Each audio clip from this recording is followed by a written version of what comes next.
NATO ambassadors have just signed the accession protocols for Finland and Sweden. This is an historic day for Finland, for Sweden, for NATO, and for Euro-Atlantic security. Finland and Sweden will make strong and important contributions to our alliance. Our forces are interoperable. They have trained, exercised, and served together for many years. We share the same values, and we face the same challenges in the Baltic Sea and beyond. Russia's brutal invasion of Ukraine has shattered peace in Europe. So it is important we all stand together at this dangerous moment in our history. I commend all allies for moving so quickly in accepting Finland and Sweden's applications for membership. And I want to thank Turkey, Finland and Sweden for their constructive approach. The trilateral agreement they signed at the Madrid summit made today possible. I know all three parties are working hard on the implementation and robust follow-through, especially in the fight against terrorism. I now count on all allies to ensure the speedy ratification of the accession according to their national procedures. The security of Finland and Sweden, the status as invitees, and will participate in our discussions. Today, we have shown once again that NATO's door is open.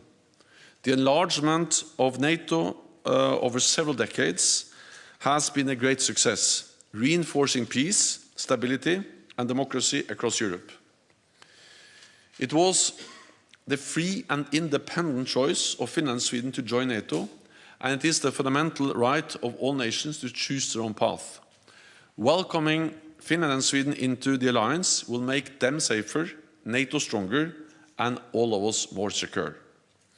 I look forward to seeing 2 more flags flying high at NATO. So with that, I pass the floor to Minister Haavisto, followed by Minister Linde. So please, Pekka. Thank you, Secretary General, dear Jens, Minister Linde, dear Anne, ladies and gentlemen, dear friends. The Madrid summit made a historical decision to invite Finland and Sweden to become members of the alliance. Yesterday, the accession talks were held between NATO and Finland. Today, I am pleased to see the signing of the accession protocol by all NATO allies. I participated in the signing event in the North Atlantic Council together with Foreign Minister Linde. I am very happy to take this step together with Sweden. We look forward to participating in the work of the alliance as an invitee member from now on. Actually, the first working groups started today, so our people start to work already from today. At the same time, the ratification process will be launched in all NATO member countries. We highly appreciate the support of the alliance to the membership of Finland and look forward to a swift ratification process. The membership of both Finland and Sweden will not only contribute to our own security, but to the collective security of the alliance. The strategic concept accepted at the Madrid summit will pave the way for the future of the alliance. Further strengthening NATO's defense and deterrence will increase security and stability in Europe. Secretary General, ladies and gentlemen, we look forward to safeguarding a secure and prosperous Euro-Atlantic region together with our NATO allies. Together, we are stronger in defending the rules-based international order and the principles of democracy, freedom, and rule of law. Thank you. Thank you. Please. Thank you, Jens, Secretary General. It's a true pleasure to be here today at the NATO headquarters, together with friends. Secretary General Jens Stoltenberg, my Finnish colleague Pekka Haavisto, and I have just taken part in a historic moment, the signing of the Swedish and Finnish accession protocols by all NATO allies, granting Sweden and Finland status as invitees. Today's signing is a significant step on our path towards full NATO membership. The process of ratification now begins in each of the allied countries. The 17th of May, exactly 7 weeks ago, I signed Sweden's formal letter of intent with a request for NATO membership, which was then presented to the Secretary General the day after. The Swedish government decided to apply for NATO membership against the backdrop of the deteriorating security situation in the Euro-Atlantic area following Russia's unprovoked, illegal and unjustified war against its neighbor, the peaceful, democratic and military non-aligned state of Ukraine. As a future member of the alliance, Sweden will contribute to the security of all allies. We are convinced that our membership will strengthen NATO and add to the stability in the Euro-Atlantic area. We will do our part in contributing to NATO's collective defense, shoulder to shoulder with the other allies. This Swedish government's decision has overwhelming political and public support in Sweden, and we believe that joining NATO is the best way for Sweden to ensure our national security and keep the Swedish people safe. Let me reiterate our deep gratitude for the efforts of Secretary General Jens Stoltenberg and his able team in paving the way for the agreement in Madrid on our accession to NATO and today's signing of the protocol. We have worked hard and tirelessly to address the issues that have been raised, and I look forward to continuing our close cooperation with you on the route to membership. We are tremendously grateful for the strong support that our accession has received from the Allies, confirmed in the Madrid Summit declaration issued by NATO heads of state and government, as well as the security assistance assurances that the United States, UK, France, Germany, Spain, Italy, Poland, and not least the Nordic and Baltic countries have declared. And lastly, a big thank to you, my dear friend Pekka, and to Finland. We and our governments have cooperated extremely closely, and I'm so glad that Sweden and Finland move hand in hand, which is also good for NATO. Thank you very much. Okay, we'll start with YLE. Richard Husu, Finnish national broadcaster YLE. Thanks for taking my question. A question on the ratification process. What would a speedy ratification process mean in this case, and can we really count on all 30 allies to support Finland and Sweden, also Turkey? Well, the accession protocols that were signed today has to be ratified in 30 national parliaments, and different countries have different procedures. And therefore, I'm very careful predicting exactly how fast this may go.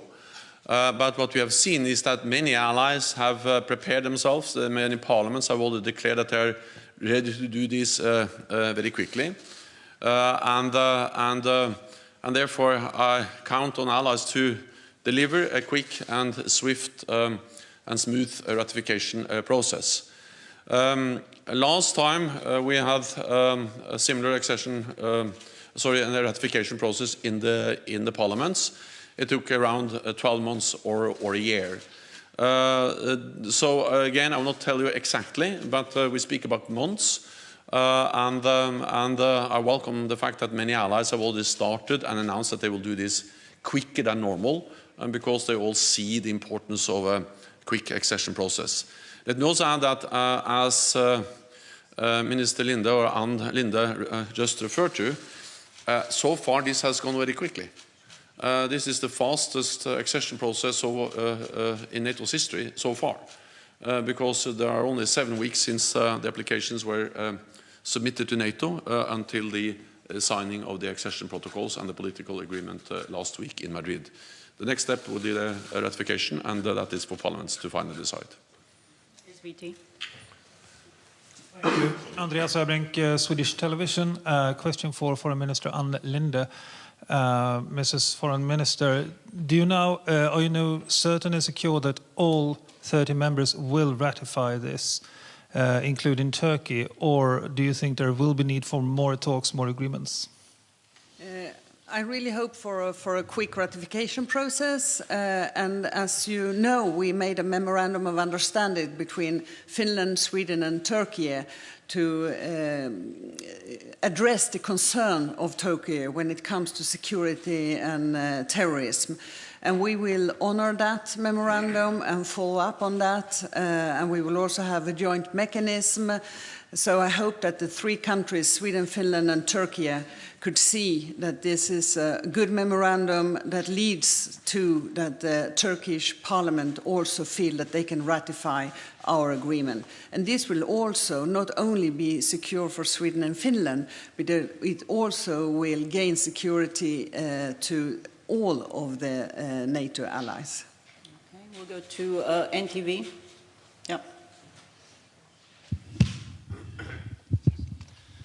Yes, NTV Turkey. My question is for the Secretary General and the two ministers. Before signing the memorandum and during and before Madrid summit, there were lots of tensions between some member states and Sweden and Finland, but now accession treaty has been signed and this will pave the way to see both countries joining NATO. How can we win hearts and minds in Turkey and also in Finland? How can we build bridge so that we have a united Euro-Atlantic front against any threat, and so that we can show unity within the alliance? Thank you. Well, maybe I can just start by saying that I think that the unity that NATO allies have demonstrated by inviting Finland and Sweden to join, and also the unity we demonstrated at the Madrid summit, shows how NATO is able to deliver when we need to stand together. And President Putin tried to close NATO's door. We now demonstrate that NATO's door remains open by inviting two close and highly valued partners, Finland and Sweden, to become full members. I think the best way of winning minds and hearts is to continue to do exactly what we do, stand together in addressing all the different security threats we face, both a more aggressive Russia, but also, of course, the threat of terrorism, which is something which is high on the NATO agenda. And the memorandum Finland, Sweden and Turkey agreed provides a good platform to step up further cooperation on terrorism, which is important for all these countries and for the whole alliance. Maybe from the Finnish side, just to add that, of course, we have a very good and long-term relationship with Turkey. When Turkey applied for the EU membership, we were one of those countries that advocated that process. We have a very close cooperation on the peace mediation issues with Turkey. I have been visiting twice this spring Turkey, and we have had regular contacts between the presidents and also foreign ministers. So this constant communication, of course, continues now also during this ratification process. In this document and in this memorandum, we have actually addressed all those concerns that also Turkey had raised, including the terrorism, the PKK issue and so forth, and all those steps that are necessary to be taken are mentioned in the memorandum. So I'm very much thinking that based on that cooperation that we agreed, we can go forward and also hopefully please the concerns of Turkey at this moment. Yeah, and I can also say that we had very respectful negotiations. We took very seriously on the security concern that was raised by Turkey. And during our OSCE chairpersonship last year, we had a good and constructive relation with Turkey. So I don't see a reason why we shouldn't be able to have it also when it comes to being in the same alliance as NATO members. Sanomat, lady in the back. Thank you. Teija Sutinen, Helsingin Sanomat. I have a question for the foreign ministers. What would happen if some member country ratified Finland's protocol but not Sweden's, or the other way around? Well, I don't think it's meaningful to speculate about that, and I don't see any signs that we should not act together and that the parliamentarians should see it separately. On my behalf, I think this has been a really good cooperation all the time with Sweden, and we have been going through this process hand in hand, and we of course hope that this will last to the end of the process. We are in a similar security situation. Our security cooperation is well advanced between Finland and Sweden, and NATO will benefit when we are coming together to NATO. Nyheter. Gripenberg, Swedish Daily, Dagens Nyheter. I want to ask you about the memorandum to Stoltenberg, please.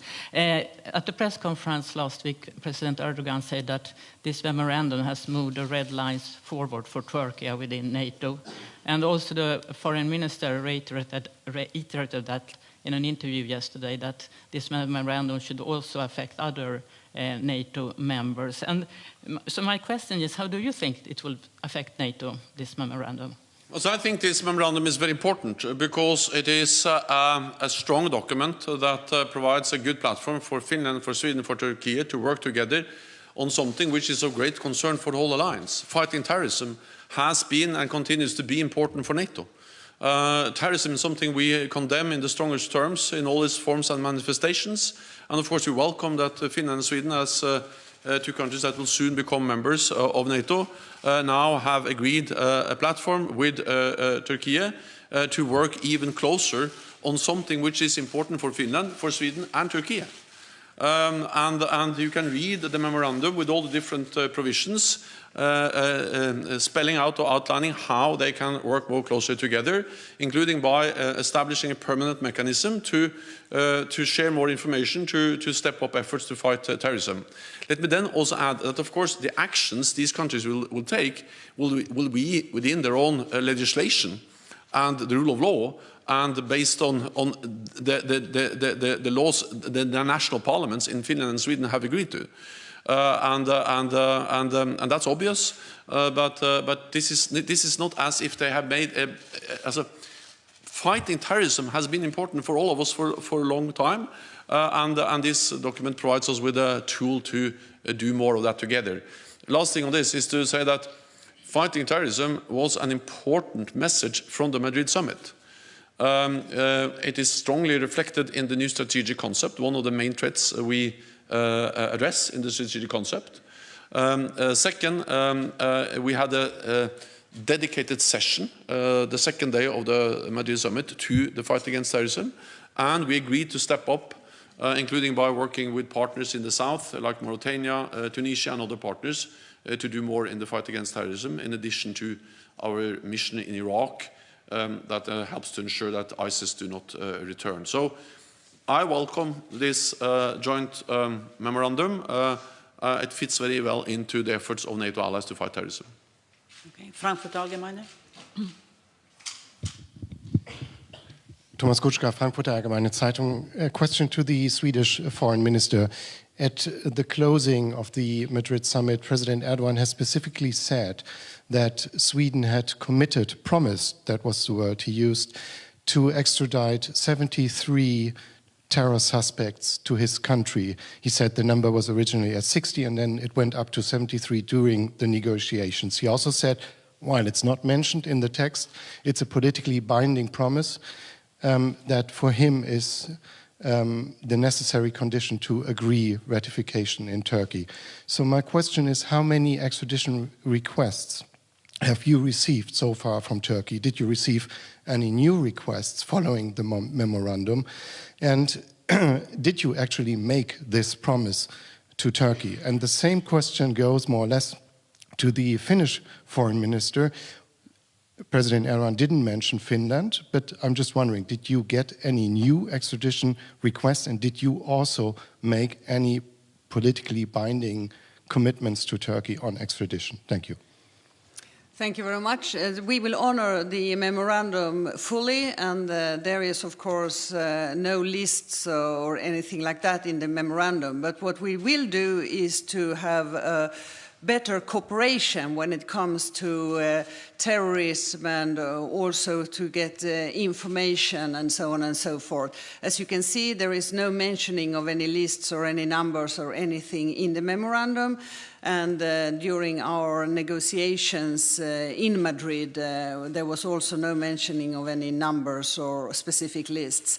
And to my knowledge, we haven't got specific lists to the government, but of course all the authorities that works with the extraditions and expulsions issues, they get continuously different kinds of proposal and ask for extradition, and they work with the expulsions as well. And we will continue to work with that within our legislation.